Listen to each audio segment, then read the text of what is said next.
earth would anyone Good morning. legitimately want a machete? And on that basis, why on earth have they been legal until now? Well, this came to my attention shortly after I was appointed a few months ago, when members of Parliament came to me with constituency cases where these zombie knives with double serrated edges and in all kinds of strange shapes had been used to commit violent offences. And I couldn't see any reason at all why these need to be legal, and that's why today the Home Secretary and I are announcing this process to start to ban essentially those kind of knives. That there is no legitimate use for double-edged machetes or zombie knives, and when they're used they can cause extremely nasty injuries. If you talk to trauma doctors in accident and emergency, they will tell you that the injuries these knives inflict are much because they've got double serrated edges or they've got jagged edges. They often inflict much more serious internal injuries than a normal knife. They're also used to intimidate people, whether it's used in muggings to get someone's watch or mobile phone, or in gang warfare. So the short answer is there's no reason at all for people to have these, and that is why we're looking to ban them. So, to cut a long story short, will they still be able to be sold legally? Are they all going to be banned, or just some of them banned, or depending what your source is, banned? Well, we're going to set out a definition. You've got to, obviously, for a law to be effective, you've got to define precisely what it is you're banning. So if you look at the consultation paper, it sets out the proposed definition, and it contains things like having two serrated edges, being over a certain length, having holes or strange shapes, all of these kind of things. It's set out quite clearly. And once those are banned, yes, what that means is the sale, the manufacture, the marketing, the importation and the possession in private of all of those things are illegal. And of course, you mentioned a second ago before coming to me that you'd looked online, and through the online safety bill that's currently going through Parliament, we're going to be tightening up on the online sale of illegal goods, which would of course include, once these changes are made, these illegal machetes and zombie knives as well. Let's talk about the Prime Minister, Rishi Sunak. Downing Street have got to be kicking themselves about this, haven't they? He set out on the steps of Number 10 to hold his office and his team, and indeed himself, to the highest standards, and yet he has failed to follow proper scrutiny and declare his wife's interests. What a mistake. Well, I think no one really doubts Rishi's integrity and ethics.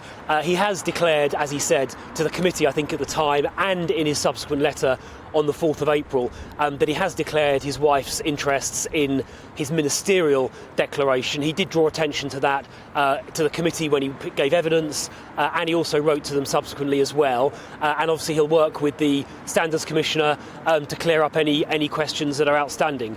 But I don't think there's anything sinister here. He has made his ministerial declaration. But is that good enough? I mean, sinister maybe he isn't, but there seems to be a bit of a trend. First it was the fine for attending a party during lockdown from the police. Then he didn't bother wearing a seatbelt when he put out a video of himself. More recently, a minor rule, but an important one. He got filmed, didn't he, in Hyde Park without a lead on his dog, right next to a sign which required a lead on his dog. And here we are again. Is it complacency? No, I don't think so. And as I say, he has declared his interests as a minister in his cabinet office return, and he'll be working with the commissioner to clear up any outstanding questions. But I don't think there's anything sinister here. And the announcement he was talking about to get more money into childcare, to provide free childcare for children up, I think, to the age of 4, and get more people to train as childminders, I think those are policies that all of us, to be honest, can get behind. Minister, I don't know last night if you were watching the snooker, or will you have seen news coverage of the World Championship from Sheffield and the Just Stop Oil protester. There was two of them. One of them was able to pour their orange powder over the snooker table, and this follows on the back of the protests at the Grand National on Saturday, with sport very much being targeted by various activists. How much of a concern is this to you, and do you plan to do anything about it?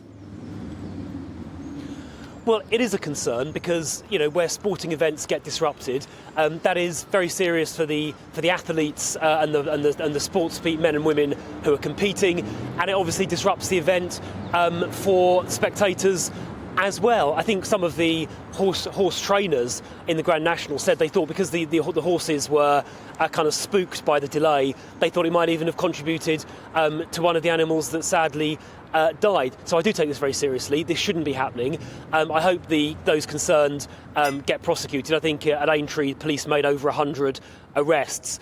You asked what we're doing about it. The Public Order Bill has almost completed its passage through Parliament, and that gives the police enhanced powers to deal with disruptive protests. I and the public are sick of having their day-to-day lives disrupted by these protesters who are trying to deliberately ruin the lives of fellow citizens, whether it's blocking streets or whether it's disrupting sporting events.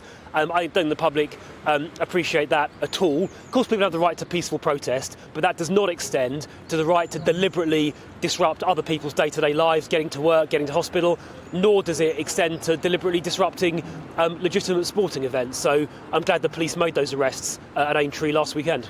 Yeah, speaking of the right to protest, Vladimir Kara-Murza yesterday facing unprecedented sentencing in Russia for speaking out against Putin's crimes in Ukraine. Obviously, we have an interest in this as he's a British national. Foreign Office Minister Andrew Mitchell says there'll possibly be sanctions for all who were involved in that trial. Why possibly? What are the loopholes that we need, or the hoops that we have to jump through to get this sorted?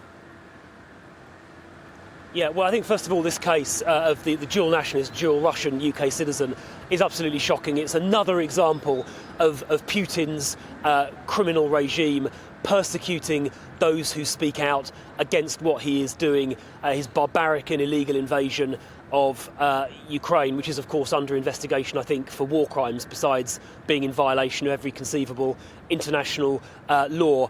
So I don't want to speak for my Foreign Office colleagues. It's their area of policy, but I'm glad to hear that they're looking at this. And, I know other countries have imposed sanctions in these circumstances, and I'm very glad the United Kingdom government is actively looking at it as well, as Andrew Mitchell said yesterday.